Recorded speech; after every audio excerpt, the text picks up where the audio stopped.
선생님이 그 학교에 계실 때는 학교 내에 위클래스 같은 거 없으셨던 거죠? 위클래스 있었죠. 아, 있으실 때 위클래스는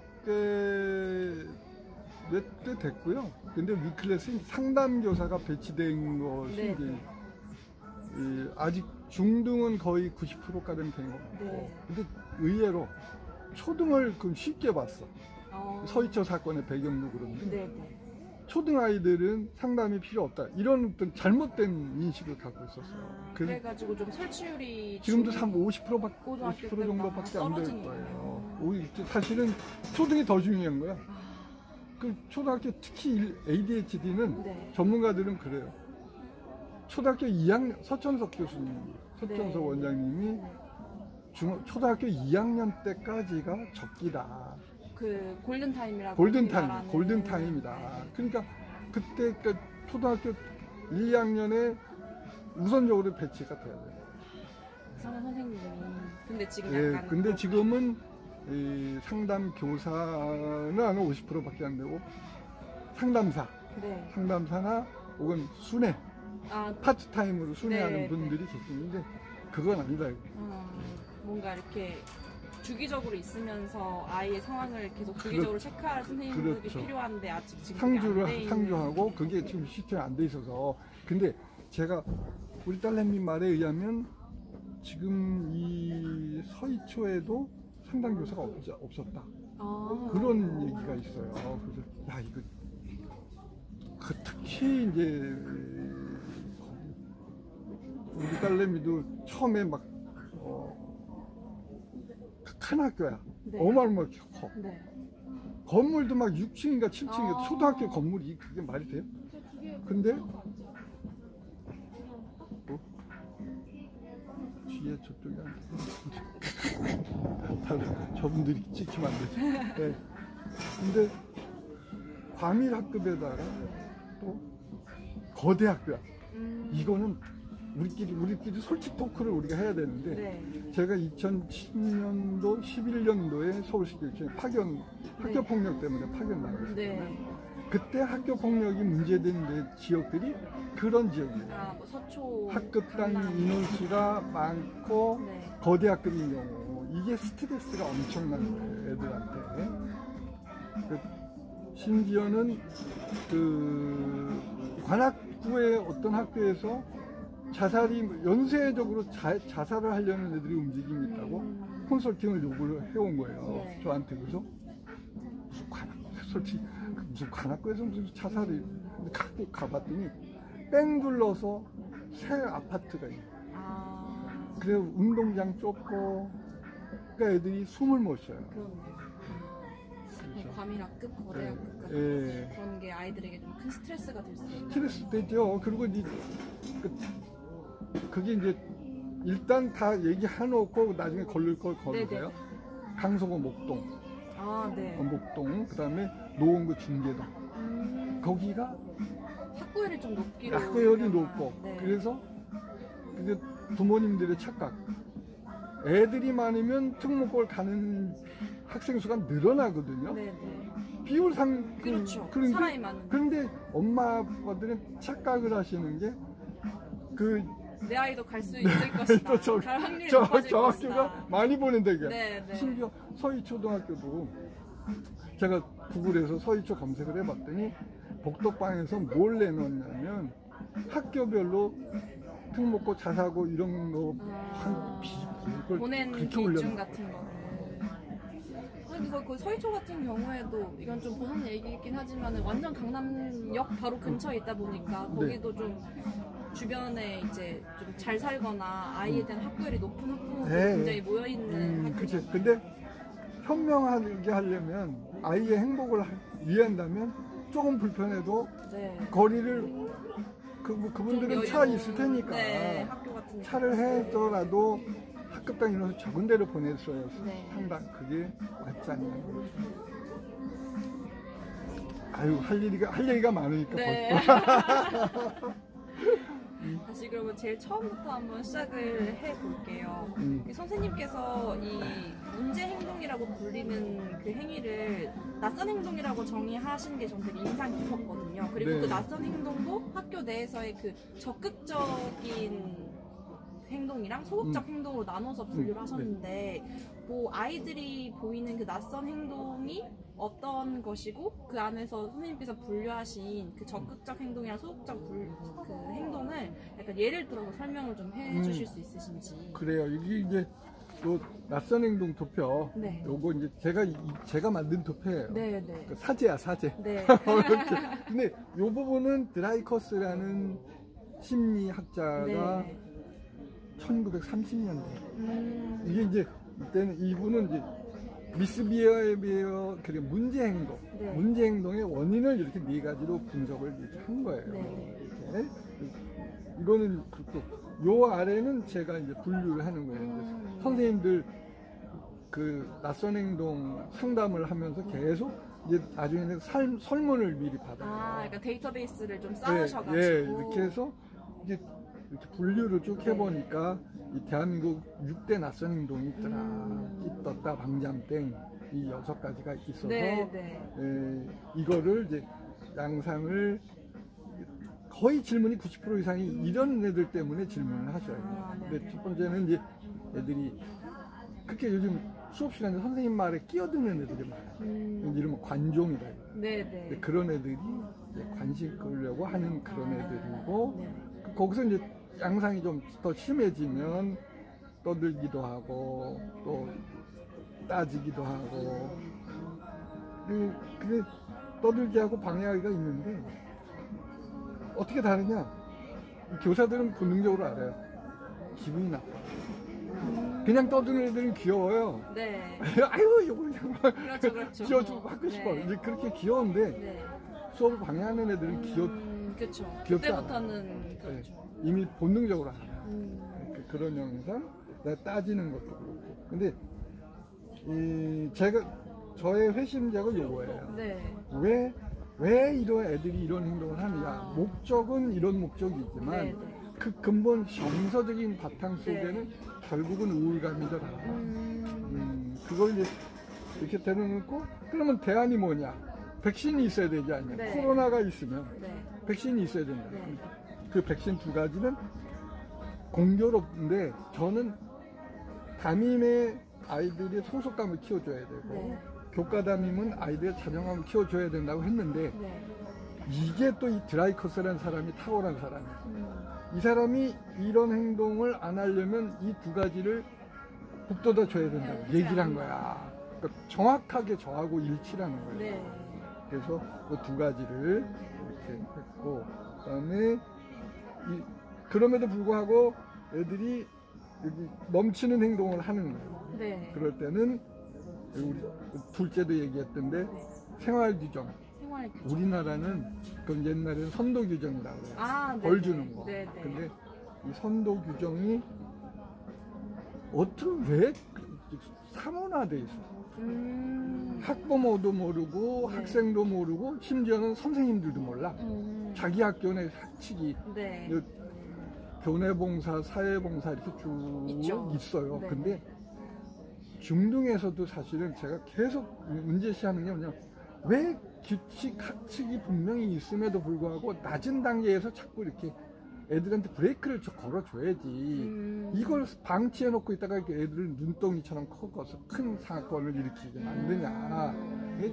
깨진 유리창 이론은 다 알지 않냐. 네네. 그러면 미리 해야 되는데 안 해. 근데 이게 왜 문제가, 그래서 제가 고민을 한 거예요. 생활지도부장을 하면서 왜 도대체 그 규정상으로 학칙상으로 이 학칙은 교육부에서 위임한 중등교육법 시행령에 있는 거예요. 네네. 그러면 이게 법적인 거예요. 생활규정이 심의무로 되냐. 근데 왜 못하냐?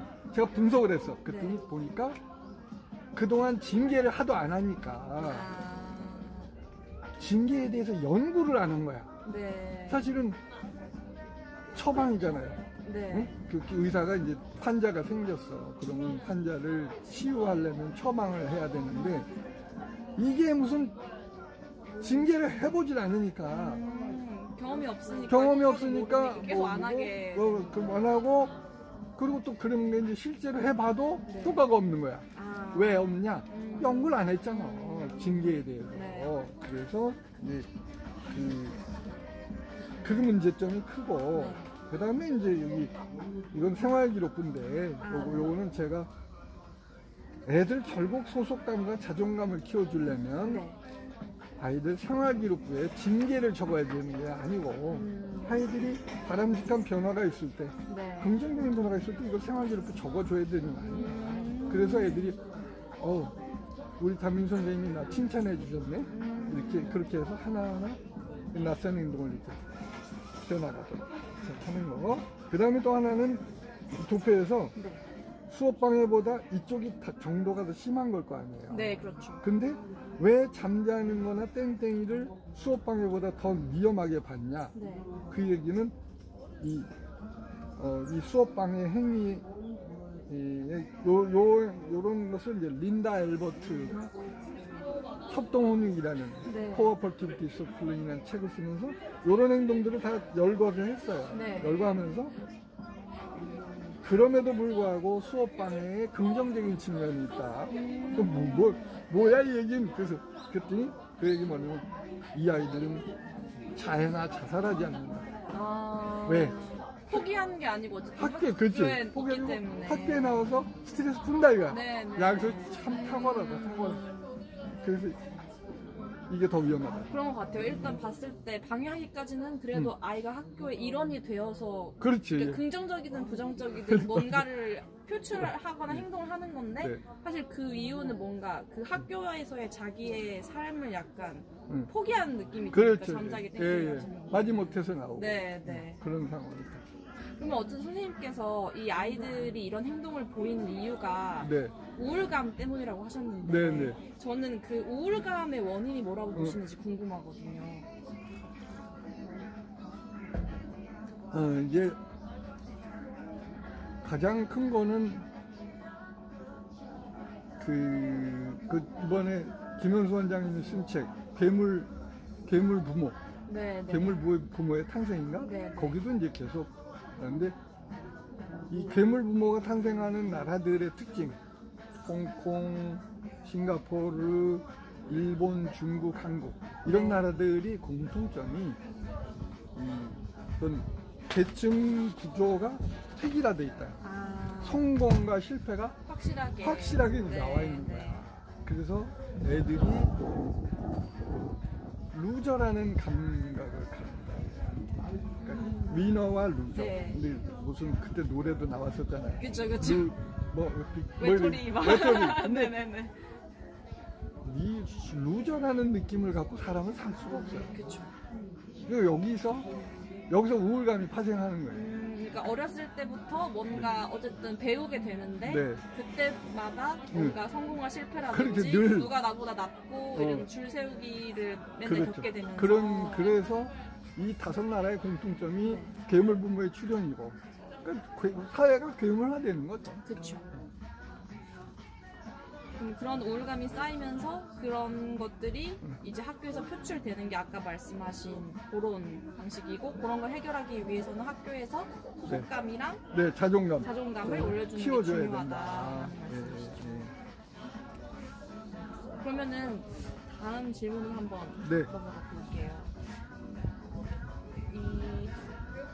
지금 이 낯선 행동을 가진 아이들이 어떤 모습을 보이는지 말씀을 해주셨잖아요. 네. 그럼 이제 선생님들이 현장에서 이 아이들을 안내를 하고 교육을 해야 하는데 네. 여기서 이제 선생님들이 느끼는 어려운 부분이라든지 아니면은 뭐 학부모들이 선생님께 얘기하셨던 그런 아이를 집에서 이제 교정하고 싶은데도 잘 안 되는 부분이 어떤 부분 때문에 있다고 말씀하셨는지 좀 궁금해요. 그러니까 학부모와 교사들이 이런 낯선 행동을 보이는 아이들에 대해서 어떤 어려움을 가지고 계신다고 느끼시는지. 우선은 이 분야에 대해서 우리가 그 아이들의 정서 행동을 이해할 수 있는 정서 행동 교육 심리학에서는 심리 이상의 부분에 대해서는 거의 없거든요. 내용 자체가. 그러니까 4대 교육 과정에서 그것을 배울 기회가 없는 거예요. 그쵸. 오로지 이 심리 그런 그런 심리를 아이들의 그 정서행동상의 그 고도 위험군을 이해할 수 있는 건 그걸 공부한 사람은 보건 선생님밖에 안 계세요. 보건 선생님이 그 보건 교육 과정에 2학점인가가 들어있다고 하더라고요. 그러니까 4대 교육 과정에서 우리가 이런 아이들의 정서행동 이상에 대해서 공부한 적이 없어요. 기본적으로 없어. 그러니까 그러니까 뭘 알아야지. 그쵸. 아이들이 저런 행동을 할 때 왜 그러는지 기본 바탕이 안 돼 있는 거예요. 그게 이제 가장 큰 거고, 어머니들도 마찬가지고 내 속으로 난 자식인데 왜 저러지. 그쵸. 예. 공부가, 그리고 또 ADHD라는 게 지금 최근에 오은영 박사의 그 등쪽이에서 뭐 좀 그런가 이렇게 됐지. 그 전까지만 해도 그냥 우리 애가 왜 이럴까. 그냥 그런 정도였기 때문에 너무 몰랐다는 거죠. 지금도 ADHD라고 선생님들이 의심은 하셔도 그럼 정작 왜 학부모님들이 꺼려 하냐면, 그래서 만약에 내가 당신한테 우리 애가 ADHD라고 말을 했을 때 당신은 어떤 도움을 줄 수 있는데, 그런 의구심이 아주 크죠. 그러니까 설령 ADHD 진단을 받은들 학교에서는 아무것도 해줄 수 있는 게 없다. 오히려 선입견만 가지면 방해만 될 거다. 그런 의구심을 가지고. 그러니까 아이가 ADHD 진단을 받으면 그게 선생님에게 오히려 약간 부정적으로 작용을 해서 그렇지. 뭐 아이를 더 많이 혼내게 되거나 이렇게 작용할까봐 두려워하신다는 거죠. 근데 저는 운이 좋다고 봐야 되나? 94년도? 98년이구나. 98년도에 저는 전형적인 ADHD 학생을 우리 반에. 안 그래도 글 읽었습니다. 그랬죠. 걔가 어떻게 했냐면, 그 설명이 잘 안 돼요. 15초.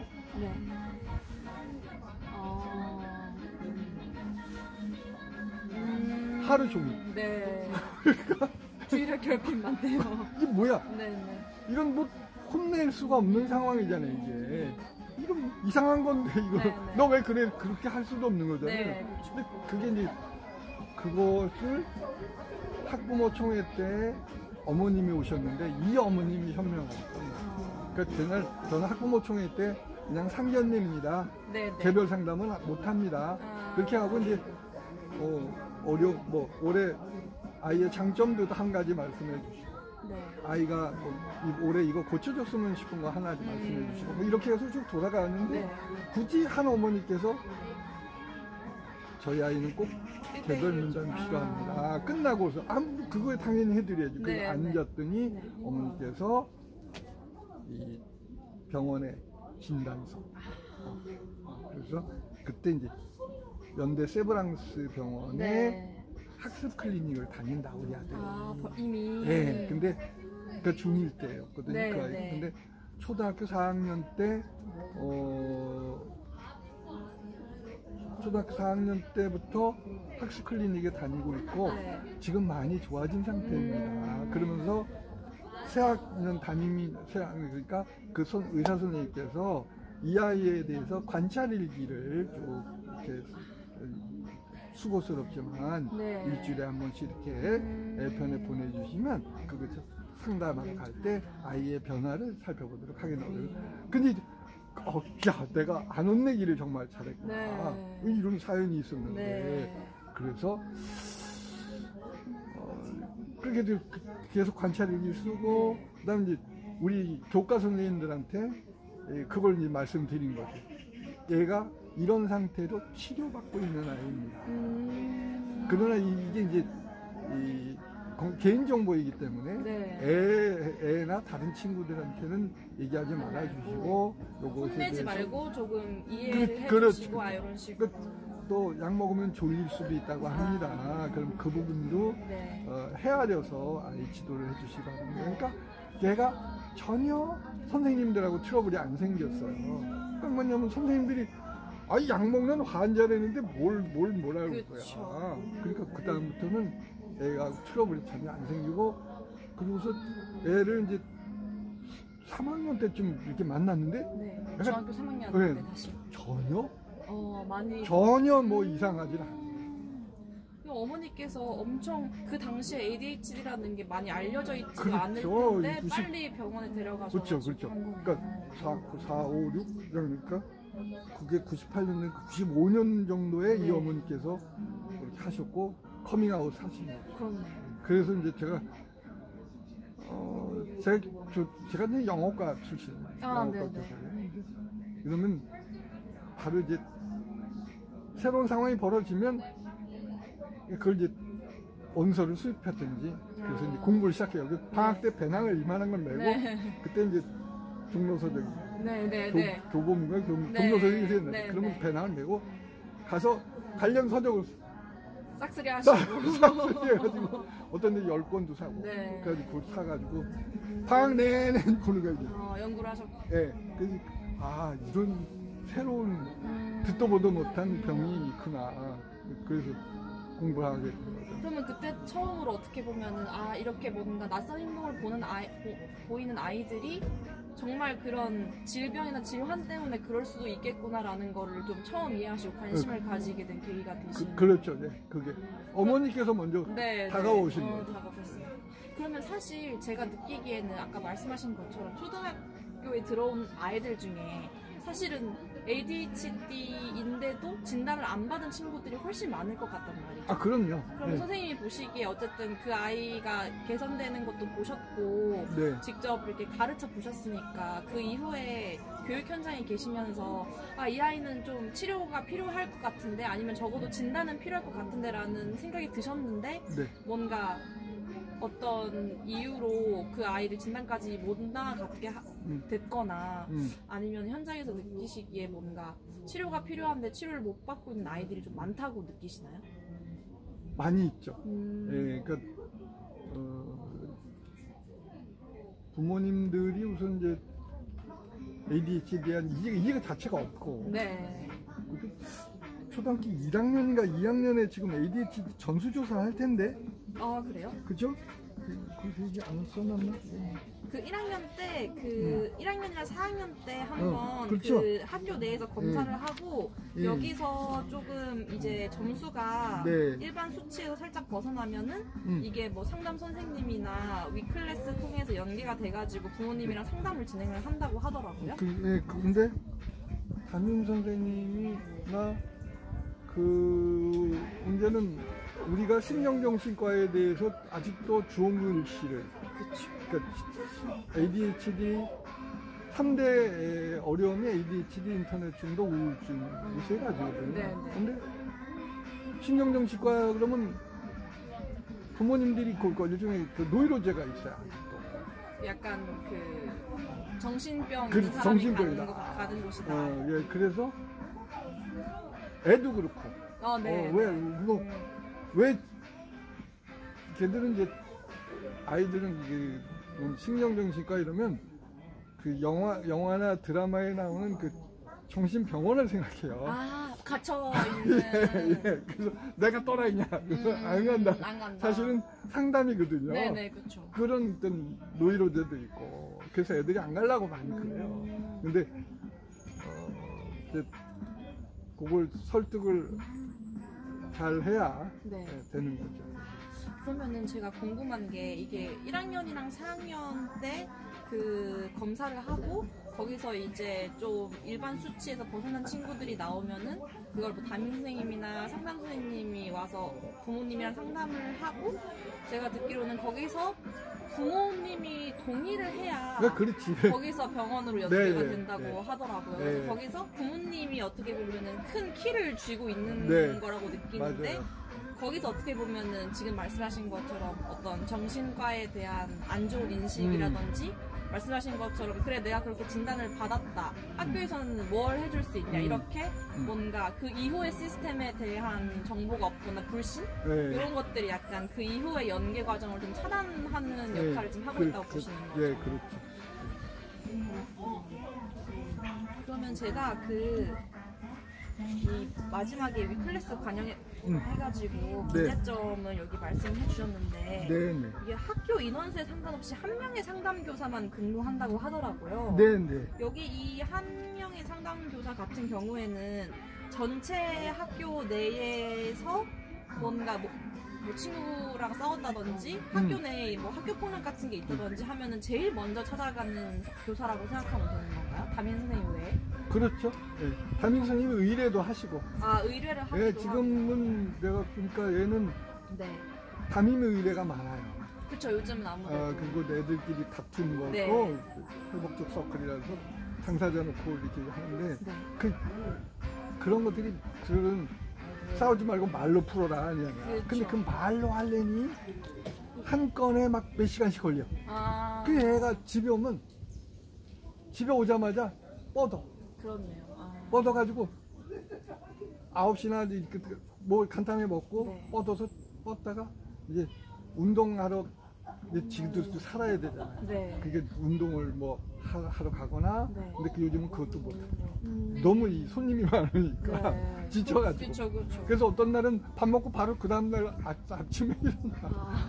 11시간 12시간 자 이게 그러니까 지금 이게 워낙 인력이 부족하다 보니까. 바로 상태죠. 예.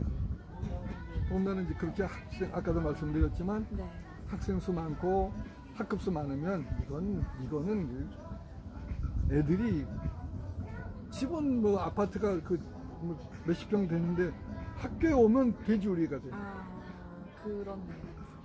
그리고 제가 그 이전에 그 건강복지센터에서 지금은 이제 성인이 됐는데 네.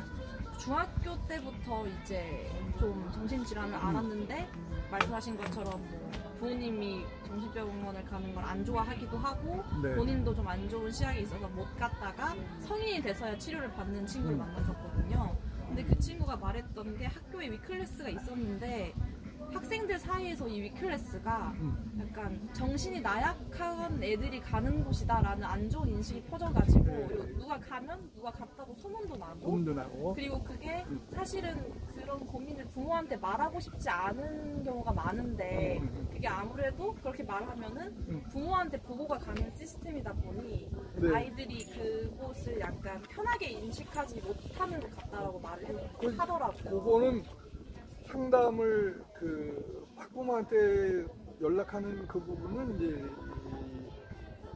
연락할 수밖에 없는 경우가 있고 가령 자해나 자살 같으면 이거는 학부모 협조가 필수이기 때문에 그렇고.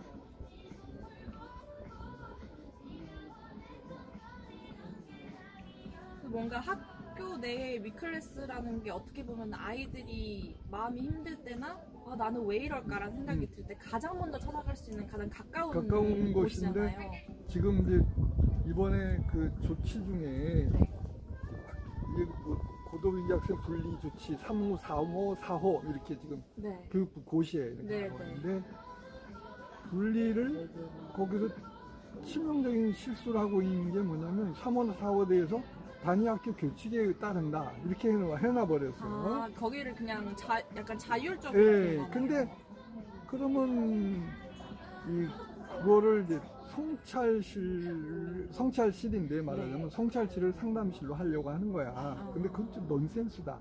지금 말씀하신 것처럼 그렇지 않아도 좀 위태위태 하란 말이에요. 네. 상담실의 위치, 아이들이 보는 상담, 그거를 애가 학기 초에 들어가서 모든 1학년부터 6학년까지 다 들어가서 교육을 했어요. 그런 것이 아니다. 상담, 그리고 누군가 상담실에 왔다 갔다 그래서 어떤 선입견을 가지면 안 된다. 그런 것까지 다 교육을 했는데, 이번에 이제 거기다 톡하니 상담실을 성찰실로 한다. 이래버리면 이건 그야말로 상담실의 위상이 문제아들 집합소로 다 바뀌어버리는 거죠. 그러면 이제 애들은 늘상 이제 사소한 마음의 감기도 가서 이제 상담할 수 있고 그런데 그런 걸 못 하는 거죠. 그런 애들은 오히려 더 숨어들게 더 숨어들게 되죠. 그러면은 아까 선생님께서 1998년도에 이제 아이를 ADHD 진단을 일찍 받고 계속 치료를 받은 사례를 보셨잖아요. 네. 그리고 멀쩡하게 됐지. 네. 그리고 또 이제 교사 생활 하시면서 비슷하게 ADHD 증상을 보이는데 치료를 받지 않은 아이도 보셨을 텐데 그렇게 보셨을 때 이 치료 조기에 발견을 하고 말씀하신 그 골든타임에 치료를 받는 게 얼마나 큰 변화를 일으킬 수 있다고 느끼시는지 궁금해요. 그게 그 아이 경우는 그 보통 ADHD 3, 4년이면 치료할 수 있다 이렇게 네. 보는데 그 아이 경우는 바로 4학년 때 시작해서 네. 중1에 거의 딱 그 정도 걸렸네요. 그 정도 네. 해서 했고 그 다음에는 이제 2004년 제가 이제 명목 자양고등학교 갔을 때는 네. 거기는 막 ADHD가 그 반에 2명이나 있는 거야. 걔들이 39명 중에 38등, 39등 해. 네. 우리 그 특수반이 37등에. 더 특수한 거야, 얘들이. ADHD 애들이. 네.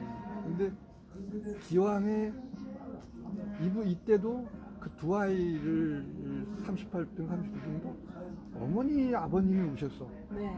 38등 아이, 39등은 이제 어머니가, 38등은 아버님이 학부모청에 오셔가지고 네. 근데 똑같이 그렇게 하는 거예요. 저 얘기를 하는데 네. 뭐, 그때 39등 하던 엄마가 아유 어머니들은 그걸 걱정이라고 하세요? 우리 애는요 작년에 애가 집에 안 들어오고 막 오토바이 타고 그런다고요. 아빠가 야구 방망이 그러고 와서 애를 때렸어요. 그러시는 거야. 가만히 얘기를 듣고 보니 이거는 전형적인 ADHD 같은 거야.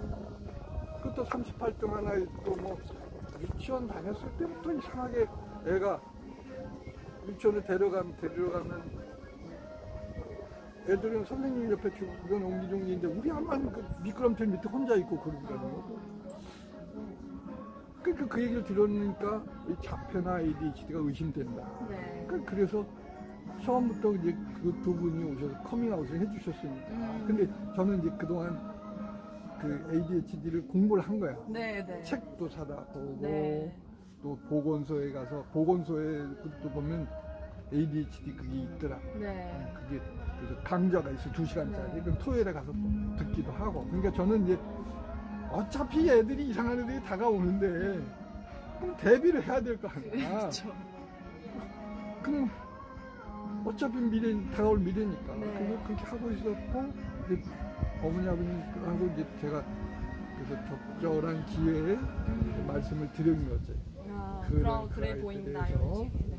그러니까 어머니께서도 39등짜리 어머니 선생님 혹시 그건 ADHD를 의심하는 건가요?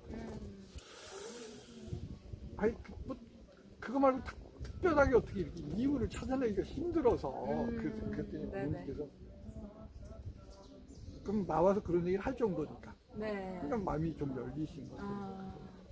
그래서 걔는 바로 김영수 원장님한테 가서 본인도 가고 부모님도 가고 해서 약물 치료를 시작했어요. 근데 걔는 감동이었어요. 고2 때인데 약물 치료를 시작했잖아요. 네. 그럼 이 녀석이 선생님 회장해도 되냐? 39등이 정말 회장? 근데 그때 성적 제한이 없어졌다고.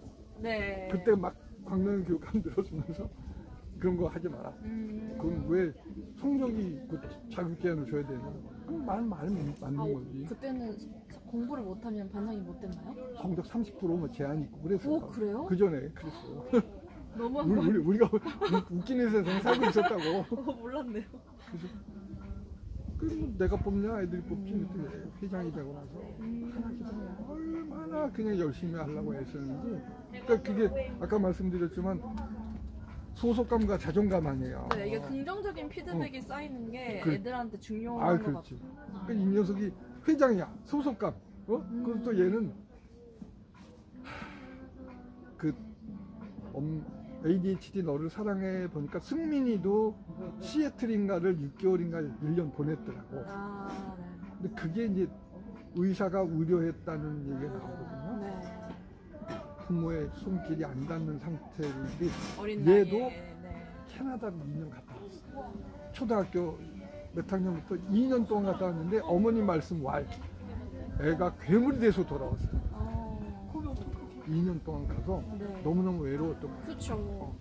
언어도 안 통하는 그렇지. 곳에 가가지고. 근데 재밌는 거 영어가 되잖아. 근데 네. 그러니까 2년을 갔다 왔으니 네. 다른 건 다 9등급인데 영어만 3등급이 나오는 거야. 그래서 여기 이 도표가 난 참 제가 만들었지만 잘했다 생각이 드는 게, 네. 야 너는 영어에 올인해. 아. 딴 거 다 필요 없어. 응? 영어 특기로 대학 가. 그 당시에는 지금처럼보다는 영어 특기가 좀 영어를 지금은 잘하는 사람이 다 많지 않으니까. 많은데 네, 네. 그때는 뭐 별로 없어요. 그러니까 네. 영어 특기를 뽑았단 말이에요. 그 대학을 영어 특기로 간 졸업생을 얘 멘토로 소개를 해주는 거야. 아. 소개를 해주고 너는 영어만 해. 가이드를 해주고 네. 선생님 교과담임들한테도 얘 이렇습니다.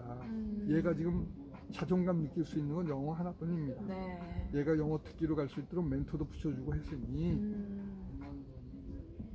얘한테 제가 수업 시간에 뭐 영어 문제집을 토플이나 영어 문제집 풀 때 네. 그냥 이해를 못 본 척 네, 하시고 네. 그냥 해주시면 어떻겠냐. 그러니까 그 아이에 맞는 좀 교육 시스템을 이제 학교 내에서 그렇죠. 좀 그렇게 하신 했죠. 거죠. 그래서 이제 거기서 걔가 결국 토플 최고점을 받았어요.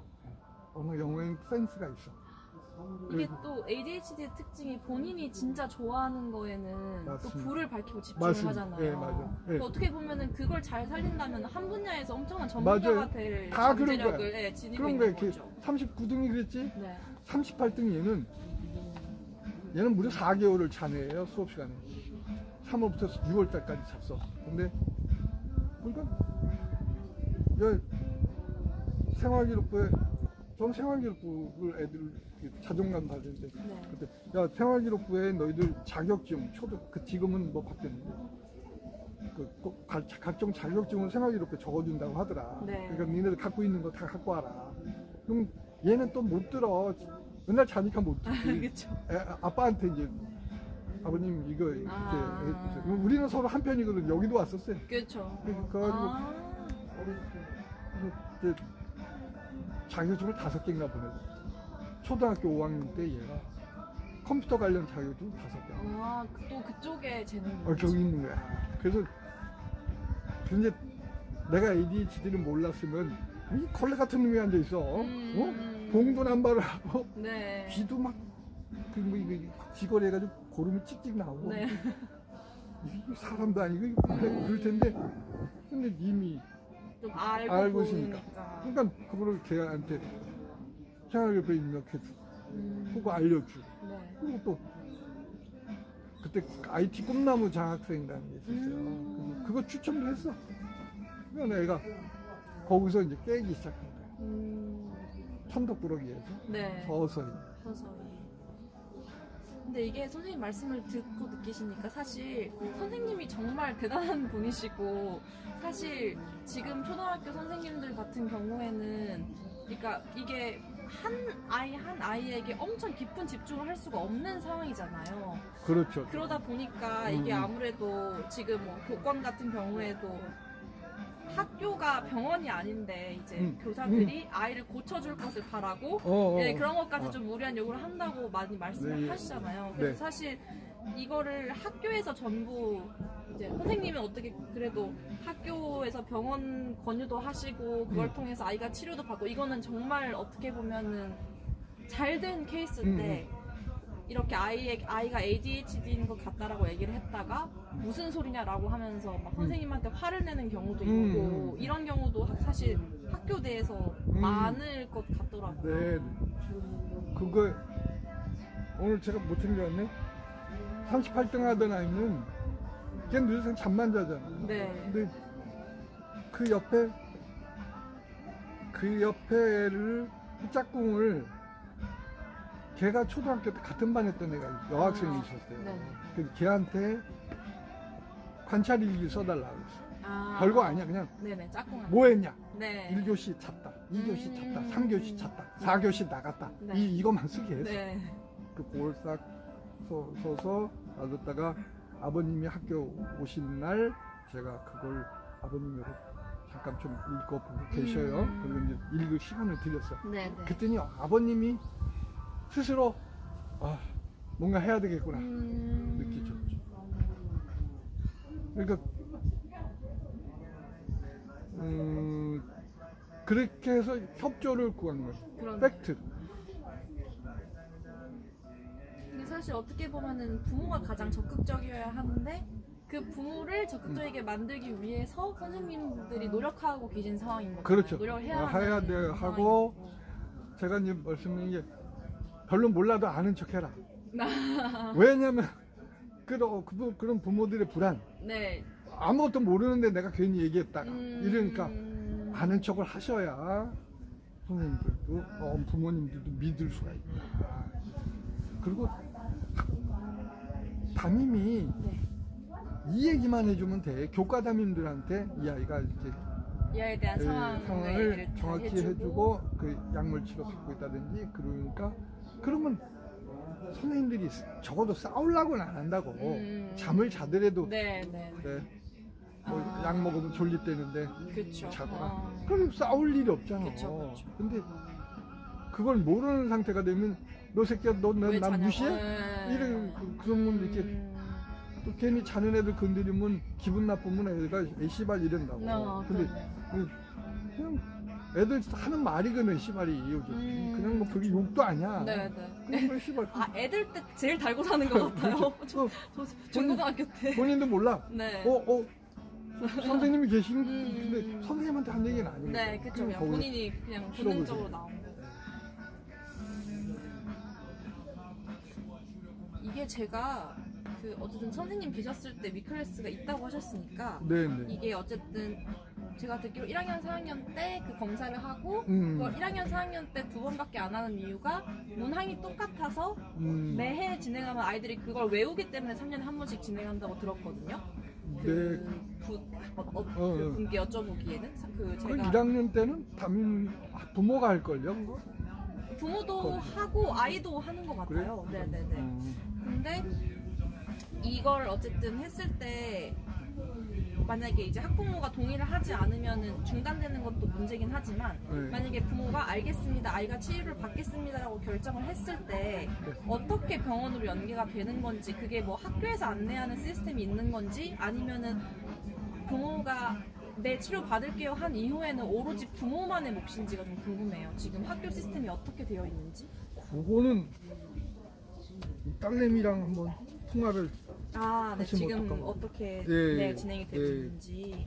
왜냐면은 사실 제가 이 1학년 때 한 심리 검사를 통해서 이제 아이의 증상을 조금 인지하시게 된 부모님을 만났는데 그리고 그분은 다행히도 아이가 원래 이전부터 조금 남들과 달랐던 걸 알고 계셔서 그렇구나 치료를 받겠습니다라고 했는데 문제는 그 이후로는 모든 걸 본인이 알아봐야 됐다고 하더라고요. 그러니까 뭐 그 이후에 정말 확실한 진단을 받기 위해서 뭐 병원에 예약을 건다던가 아니면 받을 수 있는 지원, 금전적 지원 같은 걸 알아본다던가 하는 거를 이제 뭐 학교나 이런 걸 통해서 알 수가 없고 본인이 이제 각자 도생이네, 각자 도생? 네, 구조가 좀 많이 힘들었다라고 말씀을 하시더라고요. 애는 뭐 이렇게 소개를 해주는 것 같은데. 그래요? 이것도 그분은 부산 계시는 분이었는데 이것도 지자체마다 다 다른 것 같아요. 어떤 구조로 이루어지고 하는 게. 그러면 어쨌든 선생님께서는 이제 선생님들을 자주 만나셔서 강연을 하시기도 하잖아요. 그러면은 이제 그 선생님들이 이제 이런 ADHD나 낯선 행동을 보이는 아이들에 대해서 어떤 점이 가장 힘들다고 말씀을 하시나요? 최근의 경향은 그 아이 분노 조절이 안 되는 아이들이 그런 아이들 같은 경우는 다른 아이들에게 해를 미치니까 해를 미치죠.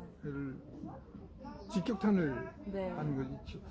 근데 이게 그전에는 그냥 뭐 선생님 말에 끼어든다든지 이런 쪽에 좀 귀여운 양상인데 요즘은 분노 조절 안 되는 애들이 가장 선생님들이 그래서 결국은 그 아이들하고 싸우다 보면 정말 조용하고 착하게 지내는 애들이 있거든요, 학교 안에. 있죠. 말 잘 듣고. 그렇지. 네. 걔네들이 피해를 본다는 거야. 그쵸. 걔 때문에 수업도 중단되고. 그렇지. 따뜻한 한마디도 못 듣고 네. 소문나고. 그 문제가 여기 제가 중간에 여기 셔츠 쪽에 여기 동두천, 송내, 중앙중, 원동초, 오성중, 백현중 여기는 이제 제가 4번 네. 여기가 선생님들 질문을 받았어. 사전 네네. 질문을 받고 그걸 답하는 걸로 했는데 여기 내용들이 그래요. 아. 엄마 아이가 그런 행동을 해서 너무너무 속상해서 그러니까 소진이 오는 거예요. 그쵸. 그러니까 내가 이렇게 이러려고 교사가 되었나. 그러니까 여기 대부분이 그런 내용. 그러면 만약에 그런 분노 조절 같은 게 안 돼가지고 다른 아이들한테 피해를 주거나 하는 경우에 아무래도 학부모 상담을 요청을 하잖아요. 그럴 때 부모들은 아는데도 이제 해결 방안을 찾지 못해서 그냥 두는 경우가 많은 건가요? 못하죠. 그 학교의 일 아니야, 학교의 일. 학교 안에 있는 일이잖아, 사실은. 그러면 집에서는 딱히 그런 행동을 보이지 안 않는 할 수 있어요. 안 할 수 있어요. 그 심지어는 방학 때는 문제가 안 일으킨다니까, 방학 때는. 그 애들이 김 작가님 만나면 그 얘기 나올 거예요. 이제 애들이 그 학교에 안 나갈 때는 그렇게 어렵진 않아. 그렇죠. 학교라는 곳 자체가 사실은 좀 스트레스긴 하죠. 좀이 아니라 많이 특히 또 그런 ADHD 같은 그렇죠. 친구들은 또 예민하기도 하고. 네, 그러니까 아까 그 39동 엄마 지금 뭐 가끔 이제 연락을 해요. 안부 전화도 하고 뭐 그런데